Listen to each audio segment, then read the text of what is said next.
ये स्टूडेंट्स, पिछली वीडियो में आपने जो हमारा 5th चैप्टर है इसके कुछ क्वेश्चंस मैंने पहले कराए थे वो आपने देख लिए होंगे। और जो क्वेश्चन मैंने पिछली बार नहीं कराए थे तो उनमें से कुछ क्वेश्चन मैं अब इस वीडियो के अंदर करा रहा हूँ, तो ध्यान से देखिए। इसको शुरू करते हैं। इसको किसी बेलन में विद्यमान हवा की मात्रा जबकि वायु निकालने वाला पंप प्रत्येक बार बेलन की शेष हवा का 1/4 भाग ही बाहर निकालता। ये क्वेश्चन नंबर फर्स्ट का सेकंड पार्ट है। इस क्वेश्चन में ये है कि हमें ये बताना है, स्टेटमेंट जो आपकी लिखी हुई है इसको सॉल्व करके क्या जो ये स्टेटमेंट दी हुई है क्या एक एपी बनाती है या नहीं बनाती। ठीक है, तो इसकी पिछली वीडियो में मैंने इसका ए पार्ट कर दिया है, आप वो वीडियो देखकर उस पार्ट को देख सकते हैं। तो मैं उसका सेकंड पार्ट कर रहा हूँ यहाँ पर। तो एपी होने के लिए मतलब आपका समांतर श्रेणी होने के लिए क्या होना ज़रूरी है, तो मैंने आपको पहले ही बताया था एपी होने के लिए सार्वंतर समान होना चाहिए। जो डी है कॉमन डिफरेंस जिसको हम बोलते हैं डी, ठीक है, वो बराबर होना चाहिए। डी का मान हमारे पास बराबर आना चाहिए। डी कैसे निकालते हैं, डी निकालने का तरीका भी आपको बताया था, दोबारा बता रहा हूँ। A2 माइनस A1 चेक कर रहे हैं हम, फिर या हम A3 माइनस A2 निकालते हैं। ठीक है, अगर A3 माइनस A2 का भी मान वही आया जो A2 माइनस A1 का, इसका मतलब ये होगा कि वो एक AP है, क्योंकि वहाँ पर डी जो है वो समान होगा, उनकी वैल्यू समान होगी। तो अब शुरू करते हैं। तो उसने कहा है कि बेलन में हवा की मात्रा का 1/4 भाग पंप बाहर निकाल देता है।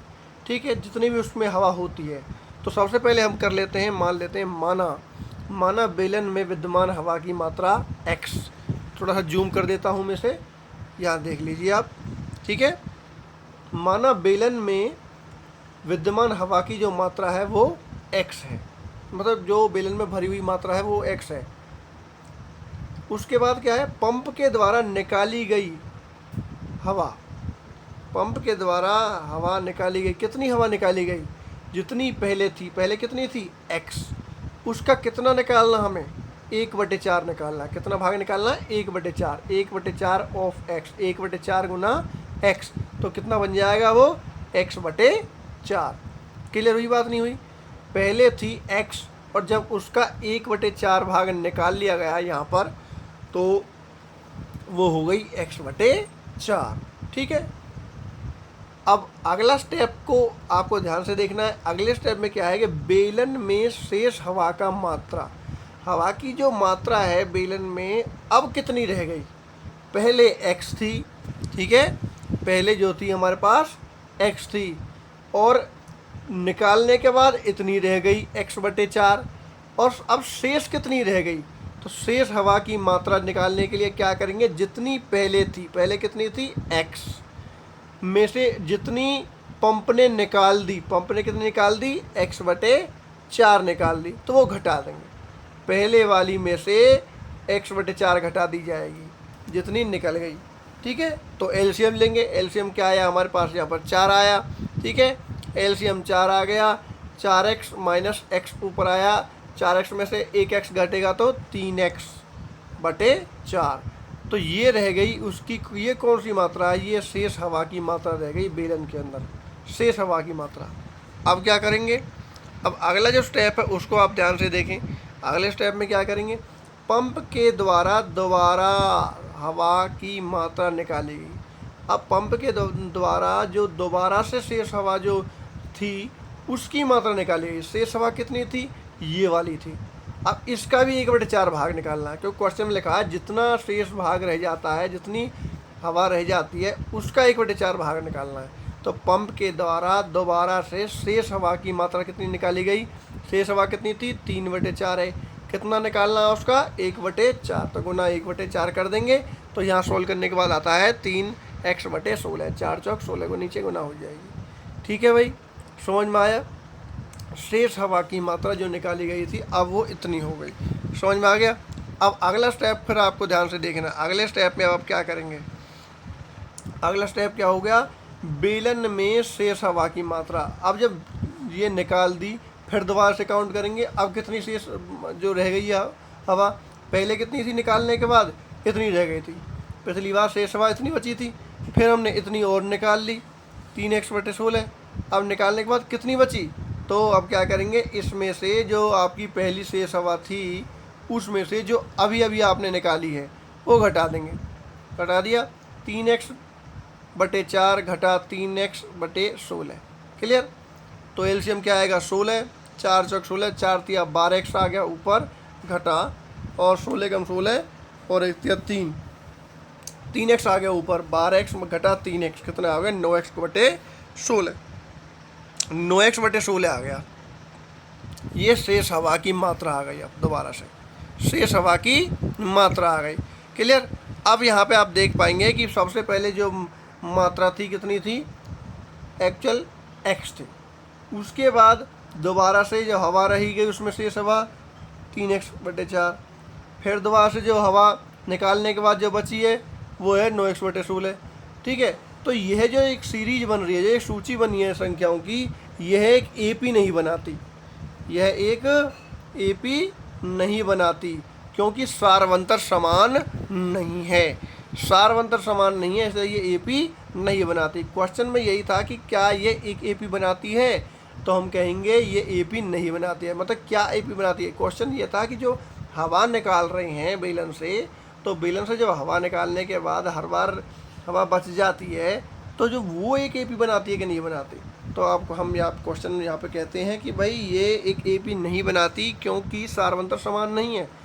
वो देखने से पता चलेगा आपको।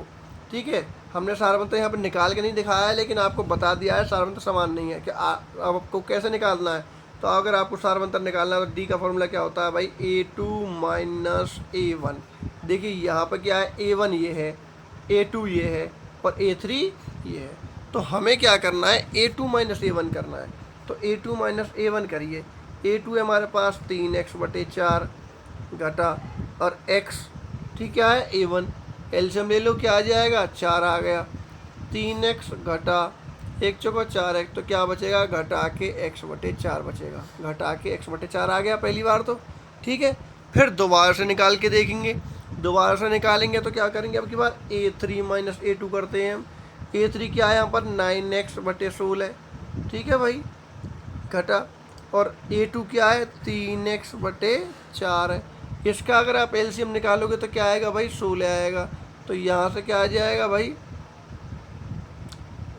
आपका 9x घटा, यहाँ से क्या आ जाएगा 4 चौक 16, 4 तिया 12x यहाँ पे आएगा। तो ये क्या बचेगा, घटा के 3x/16 आएगा।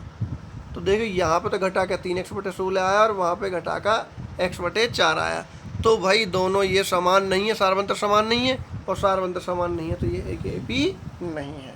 ठीक है। इसलिए हमें यहाँ पे देख के ही पता चल गया था, तो हमने निकाला नहीं, क्योंकि क्वेश्चन बहुत ही छोटा है, उसमें सिर्फ आपको ये बताना है कि ये एपी है कि नहीं है। लेकिन एपी पता होने के लिए आपको ये पूरा जो क्वेश्चन है वो आपको सॉल्व करके दिखाना होगा।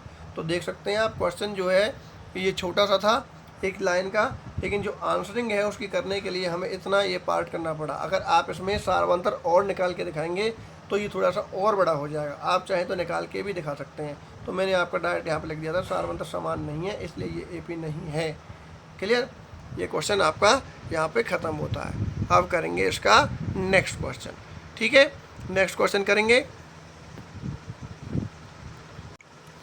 देखिए नेक्स्ट क्वेश्चन है सी पार्ट उसका। प्रत्येक मीटर की खुदाई के बाद एक कुआं खोदने में आई लागत, जबकि प्रथम मीटर खुदाई की लागत 150 रुपये है। ठीक है। क्वेश्चन को थोड़ा मैं जूम कर देता हूँ। ये देखिए क्वेश्चन ये है कि प्रत्येक मीटर की खुदाई के बाद एक कुआं खोदने में आई लागत, जो कुआं खोदा जा रहा है उसमें जो लागत आ रही है उस लागत के बारे में अब की बार हमें बताना है क्या वो एक एपी बनाती है या नहीं बनाती। तो कंडीशन क्या है, जबकि प्रथम मीटर की खुदाई की लागत कितनी है 150 रुपये, मतलब पहले 1 मीटर को जब खोदा जाएगा तो 150 रुपये उसकी लागत आती है, और उसके बाद में प्रत्येक मीटर की खुदाई की लागत 50 रुपये बढ़ा दी जाती है, बढ़ती जाती है। ठीक है। तो पहले 1 किलोमीटर को जब हम खोदेंगे तो 150 रुपये, और उसके बाद कितने भी किलोमीटर खोलेंगे हम उसको खोदते चले जाएंगे तो 50-50 रुपये के हिसाब से बढ़ता चला जाएगा। तो देखिए इसको लिखेंगे स्टेटमेंट के रूप में, यहाँ पर लिखेंगे। हल शुरू करते हैं यहाँ से। प्रथम मीटर की खुदाई की लागत कितनी है? 150 रुपये।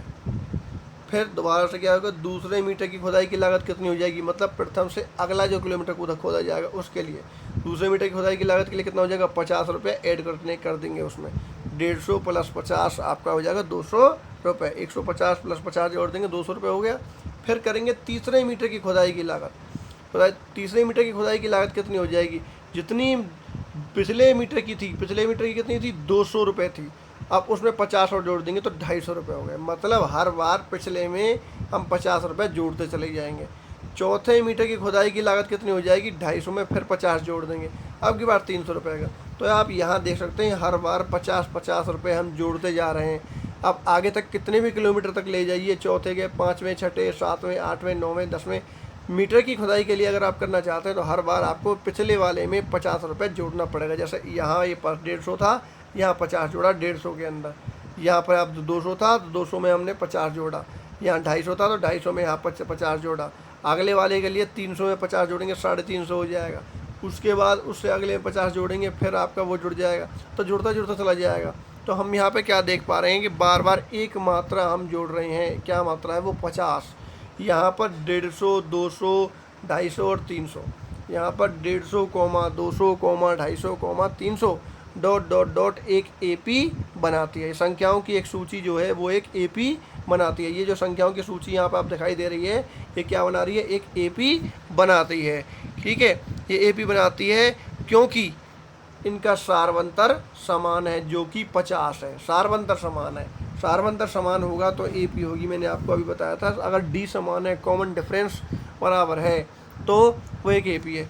ठीक है, आपको दिखाई दे रहा है 50-50 का अंतर है सभी में, इसलिए आपका ये एपी है। आपको पता है, हमने बता दिया है। A2 - A1 करके हम चेक कर लेते हैं। A2 कितना देखिए, यहाँ पे A2 है 200, A1 क्या है? 150। 200 में 150 हो जाएगा तो कितना आएगा? 50। ठीक है, 50 आया। फिर दोबारा से अगर मैं A3 - A2 कर दूँ, A3 - A2 कर दूँ, A3 क्या है? 250। ठीक है, और A2 क्या है हमारे पास? 200। तो यहाँ पे कितना आएगा भाई घटाने के बाद? 50। तो यहाँ भी 50 आया। ठीक है, ऐसे 300 में से आप ये घटा दो, 250 घटा दो तो भी 50 आएगा। इसमें से घटाएंगे तो भी 50 आएगा, और इसमें से घटाएंगे तो भी 50 आएगा। तो हर बार वैल्यू जो है बराबर है। वो उसने पहले ही कह दिया था 50-50 रुपये बढ़ते जा रहे हैं। तो क्लियर है वो बात कि वो एक एपी है। ठीक है, तो इसके बाद इसका नेक्स्ट क्वेश्चन करेंगे। ठीक है, आप चाहे तो स्क्रीनशॉट ले सकते हैं। देखिए भाई, नेक्स्ट क्वेश्चन है उसका, डी पार्ट करवा रहा हूँ मैं उसका। डी पार्ट के लिए भी मैं थोड़ा सा जूम कर लेता हूँ उसे। ठीक है, क्या करेंगे, यहाँ पर क्या दिया हुआ है आपको कि एक खाते में प्रत्येक वर्ष का मिश्रधन, जो प्रत्येक वर्ष का मिश्रधन होगा उससे जो एक संख्याओं की सूची बन के निकलेगी, तो क्या वो एक एपी बनाती है कि नहीं बनाती? फिर बतानी है आपको। जबकि 10,000 रुपये की राशि 8% वार्षिक दर से चक्रवृद्धि ब्याज पर जमा कर दी जाती है। चक्रवृद्धि ब्याज पर जमा करी जा रही है एक राशि, तो उस खाते में प्रत्येक वर्ष का जो मिश्रधन होगा वो आपका क्या एक एपी बनाता होगा। तो उसके लिए आप क्वेश्चन सोल्व करना है। ठीक है, तो देखिए हमारा जो पी क्या है, 10,000 रुपये प्रिंसिपल, मतलब मूलधन आपका जो दे रखा है वो आपका है 10,000 रुपये। और आर जो है, आर हमारी रेट दर, ठीक है, वो हमारी है 8%। ठीक है, वार्षिक। और चक्र अब जो टाइम जो है वो हमने लगाया है यहाँ पर 1 साल। अगर हम 1 साल के लिए प्रयोग करें प्रत्येक वर्ष का मिश्रधन क्या होगा, तो अगर एक पहले साल के लिए कर रहे हैं तो टाइम 1 होगा, दूसरे साल के लिए करेंगे तो टाइम 2 होगा, तीसरे साल के लिए कर रहे हैं तो टाइम 3 होगा। तो इस प्रकार बढ़ता चला जाएगा। तो हम बात करते हैं कि खाते में 1 वर्ष बाद राशि क्या होगी। 1 वर्ष के बाद राशि क्या होगी, तो इसके लिए हम फॉर्मूला लगाएंगे P × 1 + R/100 की पावर n। ठीक है भाई, ये वाला हम फॉर्मूला यहाँ पर लगाएंगे। ठीक है, और वैल्यू रख देंगे इसके अंदर। P हमारे पास है 10,000 × 1 + R की जगह 8 रखा बटे 100 और पावर रख दिया हमने 1, क्योंकि पहले 1 वर्ष के लिए मैं काम कर रहा हूँ, तो हम समय लगाएंगे 1 साल। ठीक है, तो सॉल्व करते हैं। 10,000 यहाँ पे आ गया, थोड़ा सा जूम कर देता हूँ आपको दिखाने के लिए। यहाँ पे ये आपका हो गया 10,000, ठीक है। तो ये मैंने 4 से काट दिया, 4 से ये 2 बार कट गया, 4 दूनी 8, 4 से ये कट गया 25 बार। क्लियर। अब 10,000 तो आ गए यहाँ के एन के तो ही रहा, तो 25 से कम 25 और 2 27/25 तो आपका आ गया पीछे, ठीक है। और 25 से काट दिया इसको, 10,000 को हमने 400 बार, 2500 का 100 और 00 पीछे आ गए। अब 27 की और 400 की गुना करते हैं तो आता है 10,800, तो हमने लिख दिया 10,800 रुपये। क्लियर। पहले वर्ष में जो राशि है खाते में वो आई है 10,800 रुपये, ठीक है। उसके बाद दोबारा बात करते हैं खाते में 2 वर्ष के बाद राशि कितनी हो जाएगी। 2 वर्ष के बाद, अब की बात समय बदलेगा, सिर्फ पावर हो गई 2, सेम टू सेम वही प्रोसीजर दोबारा अपनाया जाएगा। पी की जगह वही वैल्यू रख दी, इंटू 1 + r/100 लगाया, 4 दूनी 8 और 4 से 25 बार ये कट गया 100, ठीक है। फिर 10,000 न्यू के तो ही, और 27/25, 27/25 को 2 बार लिख दिया जाएगा। क्लियर। ये क्वेश्चन आप करना सीख चुके हैं 8th क्लास के अंदर ही। अब हमने 25 से इसको काट दिया, 25 से कट जाएगा भैया 16 बार, ठीक है। 25 चौका 100, 00 कर दिया, फिर मैंने दोबारा 5 5 25 यहाँ पे कर दिया, और 5 से 16 बार आपका यहाँ पे ये काट दिया है। अब हम बात करते हैं 27 × 27 × 16, इनकी गुना करते हैं तो आता है 11,664, 11,664 रुपये, ठीक है। यहाँ आ गया दूसरे वर्ष के बाद आपकी जो खाते में राशि 11,664, और यहाँ पे आ गई 10,800 पहले वर्ष के बाद। अब हम तीसरे के लिए करते हैं ऐसे, 3 वर्ष के बाद राशि कितनी हो जाएगी। अब की बार पावर कितनी हो जाएगी, 3 हो जाएगी। हाँ 3 आ जाएगी अब की बार यहाँ, क्योंकि टाइम जो है अब की बार 3 साल का है, ठीक है भाई। इसको सॉल्व करते हैं, यहाँ पे सॉल्व करेंगे तो क्या हो जाएगा, 10,000 न्यू के तो ही, और वही काटने का तरीका, 4 दूनी 8, 4 दूनी 8, 4 पंजे 20 और 25 दूनी, ठीक है। 25 और 2 27, 27/25, 27/25, 27/25, 3 बार लिख दिया जाएगा इसको। बिल्कुल सेम प्रोसीजर तीनों के तीनों क्वेश्चंस के अंदर, पर यहाँ पर 2 है तो इसको 2 बार लिख देंगे 27/25 को, यहाँ 1 है तो सिर्फ 1 बार लिखा था हमने, ठीक है। अब क्या है वो काटने का वही तरीका सिंपल, 25 से कट गया ये 400 बार, और फिर इस 25 से काट दिया इसको 16 बार। आप गुना कर देंगे 27 × 27, 27 × 27 × 16, 3 बार 27 की गुना करेंगे और 1 बार 16 से गुना करेंगे तो आंसर आएगा भाई आपका, ठीक है। जो भी आंसर आएगा उसको हम 25 से फिर डिवाइड करेंगे, क्योंकि यहाँ पे आप देख सकते हैं नीचे 25 रह गया है, एक 25 से डिवाइड करेंगे तो आपका इसलिए पॉइंटों में यहाँ पे ये आंसर आएगा 12,597.12। तो आप यहाँ पे आप देख सकते हैं कि जो राशि है हर बार हमारे पास अलग आई है। अगर हम इनका अंतर निकालें, ये जो सूची बन गई है हमारे पास 10,800, 11,664 और 12,597.12, तो ये अलग अलग जो हमारे पास संख्या की सूची आई है, अगर हम इसका अंतर निकालने की कोशिश करें, जो इसका अंतर आएगा वो इन दोनों का अंतर नहीं आएगा। इसका मतलब क्या है, सार्वंतर समान नहीं है, सार्वंतर समान नहीं है, इसलिए ये एक एपी नहीं है। समझ में आ रहा है कि नहीं आ रहा, सार्वंतर समान नहीं है इसलिए ये एक एपी नहीं है, ठीक है। हमारे पास सूची आई है 10,800 की, ठीक है। दूसरी सूची जो आई है वो आई है 11,664 की, ठीक है। तीसरी जो है तीसरा जो नंबर है हमारे पास है 12,597.12 ये है। तो इसको मान लिया हमने A1, ये मान लिया A2, ये मान लिया हमने A3। अब हम घटा के देखें A2 - A1 करके देखेंगे और A3 - A2 करके देखेंगे तो हमारे पास जो वैल्यू निकल के आएंगे वो समान नहीं है, ठीक है। क्लियर दिखाई दे रहा है आपको इनका अंतर। तो इसके अगले पेज पे करता हूँ मैं इस क्वेश्चन को आगे। देखिए बनी हुई संख्याओं की सूची जो है वो क्या है, 10,800, 11,664 और 12,597.12। डैश डैश डैश ये एक एपी नहीं है, क्योंकि यहाँ सार्वंतर समान नहीं है। अगर सार्वंतर समान हो जाता तो क्या कहते हैं कि वो एक एपी है। अब यहाँ सार्वंतर समान नहीं है तो इसलिए ये जो है एक एपी नहीं है, ठीक है भाई। आपको इस प्रकार पहले सबसे पहले सॉल्व करना है इन तरह के फर्स्ट क्वेश्चन में सभी को, और जब तक अगर उनका सार्वंतर समान नहीं है तो वो एक एपी नहीं है, तो हम ये लिख के भी बताएंगे आपको, ठीक है भाई। अब जो है अब हम करेंगे उसका क्वेश्चन नंबर 2। क्वेश्चन नंबर जो 2 है वो करेंगे हम अपनी नेक्स्ट वीडियो के अंदर, ठीक है। धन्यवाद।